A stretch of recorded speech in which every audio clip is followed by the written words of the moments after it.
Olá, seja muito bem-vindo a mais uma edição do Jornal Toda Hora. São 13 horas em ponto e a partir de agora você fica por dentro das principais notícias.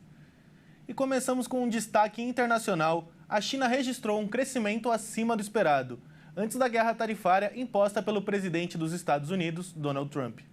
A China anunciou um crescimento econômico de 5,4% no primeiro trimestre, acima das expectativas dos analistas. A alta se deve, em parte, ao frenesi exportador de suas empresas, antes do aumento expressivo das tarifas por parte dos Estados Unidos. Mas a potência asiática reconheceu certa pressão sobre sua economia e comércio, exercida pela guerra tarifária global de Donald Trump, que visa especialmente as importações chinesas. A disputa entre as duas grandes economias mundiais provocou a imposição de novas tarifas de 145% para os produtos da China, que respondeu com tarifas de 125% para as importações dos Estados Unidos. No curto prazo, a imposição de tarifas elevadas pelos Estados Unidos exercerá certa pressão sobre o comércio exterior e a economia do nosso país, mas não mudará a tendência geral de que a economia chinesa continuará a melhorar a longo prazo. Nossa economia possui uma base estável, forte resiliência e grande potencial. Temos a força, a capacidade e a confiança para enfrentar os desafios externos e alcançar as metas de desenvolvimento que estabelecemos. O órgão estatal de estatísticas também anunciou que a produção industrial cresceu 6,5% no período e que as vendas no varejo, indicador-chave da demanda do consumidor, subiram 4,6% na comparação com o mesmo período em 2024.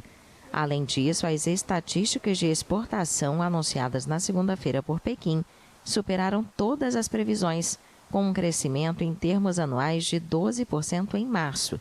A guerra comercial ameaça prejudicar a frágil recuperação econômica da China. Abalada por um consumo abaixo do ideal e uma crise de dívida no antes crucial setor imobiliário, o país asiático não conseguiu recuperar o dinamismo anterior à pandemia de Covid-19.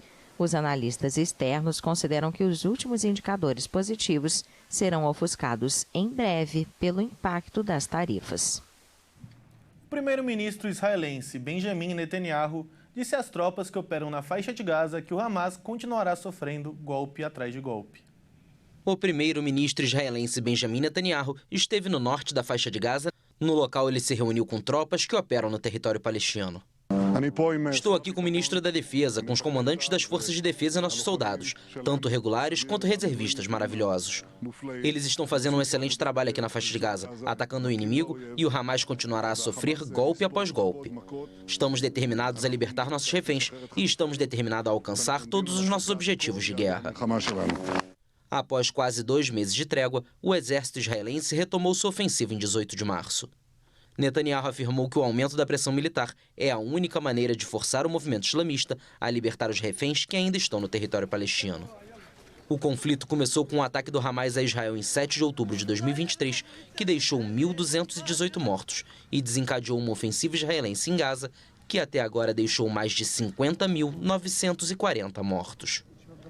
No ataque de 7 de outubro de 2023, combatentes do Hamas fizeram 251 reféns israelenses, dos quais 58 ainda estão mantidos em Gaza, incluindo 34 que o exército israelense acredita estarem mortos.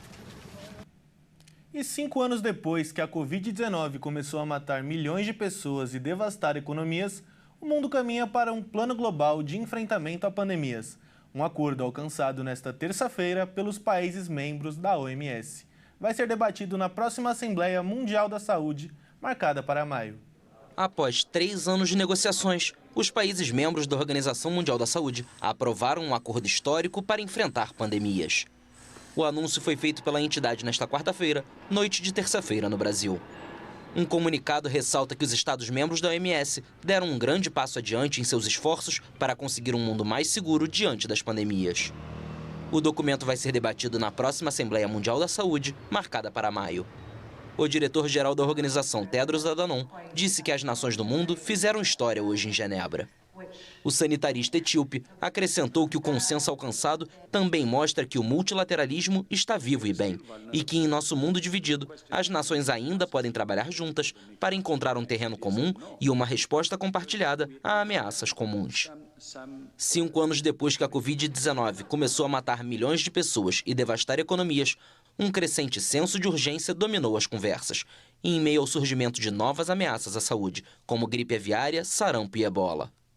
O principal obstáculo nas discussões foi o artigo 11, sobre a transferência de tecnologia para a fabricação de produtos de saúde relacionados à pandemia, particularmente para o benefício dos países em desenvolvimento. Essa questão foi o motivo de inúmeras reclamações dos países mais pobres durante a pandemia de Covid-19, quando viram como os ricos acumulavam doses de vacinas e testes de coronavírus. Vários países onde a indústria farmacêutica representa uma parte significativa de sua economia se opõem à transferência compulsória e insistem em seu caráter voluntário. Chegou-se finalmente a um consenso sobre o princípio da transferência de tecnologia mutuamente aceitável. E o Jornal Toda Hora fica por aqui, mas às 14 horas, Fernando Jesus volta com mais notícias. Até mais.